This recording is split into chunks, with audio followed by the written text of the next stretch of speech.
Goeiemôre familie, my naam is Kyle Barkhuis en dit is so lekker om vanoggend weer saam met jou te kan reis. Dankie dat jy inskakel en dit is Vrydag en die naweek is hier.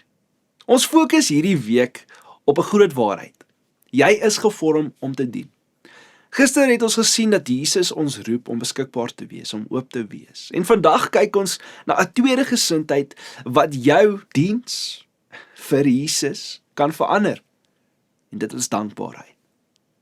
Die wêreld sê dikwels, ek moet dien, ek moet gee, omdat mense dit van my verwag. Maar God sê, ek dien, omdat ek dankbaar is vir alles wat God vir my gedoen het. Dis koninkryk mentaliteit. En Psalm 100 vers 2 herinner ons, dien die Here met blydskap. Kom voor hom met gejubel. Nou familie, hierdie vers herinner ons dat God nie wil hê ons moet dien omdat dit 'n werk of 'n las is nie, maar dat ons sal dien met 'n hart vol vreugde. As jy onthou hoe baie God jou vergewe het, as jy dink aan hoe hy vir jou sorg en sy seën oor jou lewe, as jy besef dat selfs jou asem vandag is geskenk is, dan word diens nie 'n plig nie, maar 'n voorreg. Jou hart word gevul met dankbaarheid. En kyk na Jesus, voor die opwekking van Lazarus. In Johannes 11 vers 41 sê hy die volgende, hy sê, Vader, ek dank U dat U my verhoor het. Selfs in die middel van hierdie groot wonderwerk, het Jesus begin met wat? Met dankbaarheid. En dankbaarheid vul jou hart met vreugde. En almal kan dit sien, mense kan dit aanvoel. En dit is wat Jesus van ons vra. Dien met vreugde in julle hart, omdat julle my liefhet, maar ook omdat julle dankbaar is. En ek wil jou vandag vra, met watter gesindheid dien jy ander?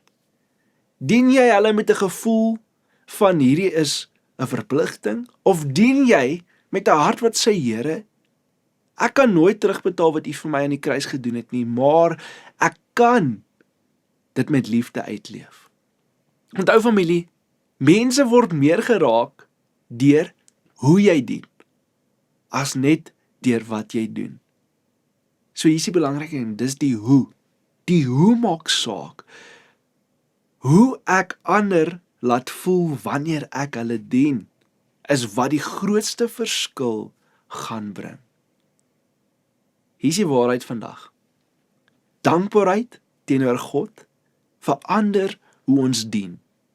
Dit verander van 'n plek van plig na 'n plek van vreugde. Elke daad wat ons doen, kan 'n loflied wees vir God. En jou dankbaarheid, my dankbaarheid, inspireer ander om God se liefde te kan raak sien. Nou môre is ons by ons laaste dag van hierdie week se reis. En ons gaan kyk na nog twee gesindhede, getrouheid en vrygewigheid. Maar vandag familie, hoe dien jy ander? Onthou, dit is die hoe wat saak maak. Mense gaan altyd onthou hoe ons hulle laat voel het. En mag ons hulle vandag laat voel dat ons doen dit omdat Jesus ons harte vul met dankbaarheid. En mag hulle Jesus vandag beleef deur my en jou. Kom ons bid saam. Vader, vanoggend kom ons na U toe in die wonderlike naam van Jesus. Here, U is so groot.